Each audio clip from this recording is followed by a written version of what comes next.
যদি মক্কায় গেলে আল্লাহ পাইতো, নবী পাইতো মদিনায়, তবে দেশে ফিরায় আইতো না। আর হজ করিতে যারা যায় ভাই, হজ করিতে যারা যায়, কেউ যায় টাকার গরমে, কেউ যায় দেশ ভ্রমণে, কেউ যায় টাকার গরমে, কেউ যায় দেশ ভ্রমণে। ধনী যায় ভাই ধনের টানে আনিতে সোনা দানা। শুধু মসজিদ ঘরে আল্লাহ থাকে না।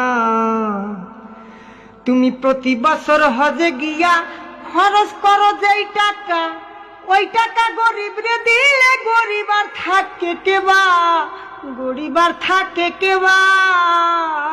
তুমি প্রতি বছর হজে গিয়া খরচ করলা যে টাকা, ওই টাকা গরিব রে দিলে গরিব আর থাকে কেবা, গরিব আর থাকে কেবা।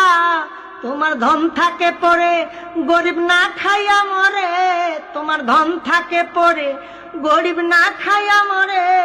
আমি উচিত কথা কইলে পরে দেশে থাকতে পারি না। মসজিদ ঘরে আল্লাহ থাকে না, শুধু মসজিদ ঘরে আল্লাহ থাকে না। ও মন মাওলানা।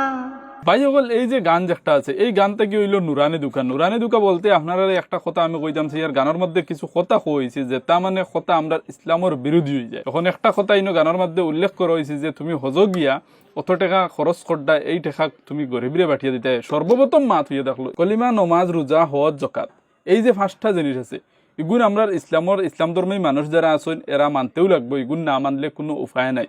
এখন আপনারা সর্বপ্রথম মাত হইয়া থাকলো কলিমা, নমাজ, রোজা, এই যে জিনিস যেগুন আছে এগুন সবর লাগিয়া ফরজ। হজ জাকাত যেগুন আছে, এই যে দুইটা ফরজ আছে, এগুন হইল ধনী হকলর লাগি ফরজ।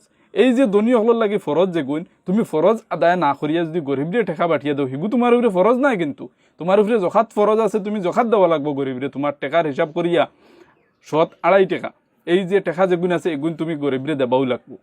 এই টেকা বাদে যদি তোমার কাছে অতখান সম্পত্তি থাকে যে তুমি হজ যে ইঠায় আর কি, যে তো এখন অনুমান তোমার ফরজ হয়, আলিমুলামা অকলরে জিগাইলে আপনারা জানতে পারবা যে কত টাকা ওইলে আপনি হজ যাওয়া ফরজ। এই টাকা যদি তোমার কাছে থাকে তাহলে তুমি হজ যাবা লাগবো। এই টাকা যে আমি গরিবরে পাঠিয়ে দিলাই আর অতার হতাই ইনো অন্য কোনো যুক্তি দেখাইলে কাম হইতো না, ইসলাম যুক্তি দিয়ে চলে না। এখন এই বেটায় যে কইল বলে তোমার টাকা গুণ গরিবরে পাঠিয়ে দিলাও হজ না গিয়া, একটা কথা কিন্তু আমরা ইসলামের টোটাল বিরোধী কথা।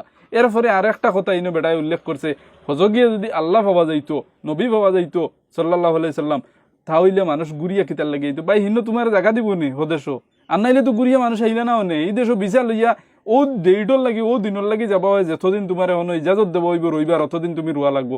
এর উপরে তুমি রইতে পারতায় না। তাই আবুল তাবুল যুক্তি দেখাইয়া মাঞ্চরে যে তার ইমান আছে ইতারে ধ্বংস করবার কারণটা কিতা। এরপরে আরো একটা কথা ইনো আপনারা শুনতে পারছেন, কেউ বলে টেকার গরমে যায়, কেউ বলে দেখাত যায়, অতা হতা নানান ধরনের কথা। বাই সকল যত ইসলাম ধর্মাবলম্বী মানুষ আছেন যারার ইমান পাক্কা আছে, এরা শুধুমাত্র যায় তার ফরজ আদায় করবার লাগিয়া।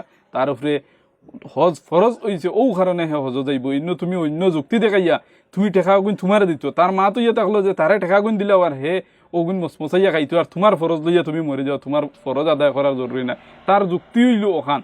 এখন এই ধরনের মানুষ থেকে আপনারা বাঁচবা। আর এটা নুরানি দুকা দিয়ে মানুষের ইমান নষ্ট করবা। ভাই তোমারও মনে আইতো পারে বলে এই গানটা তো শুনছে হাসা, তো কথাটা তো হাসা, টেকা গুণ পাঠিয়ে দিলে তাহলে তো বুঝা যাইব যে মনে হয় আমার আর হজ করা লাগতো না।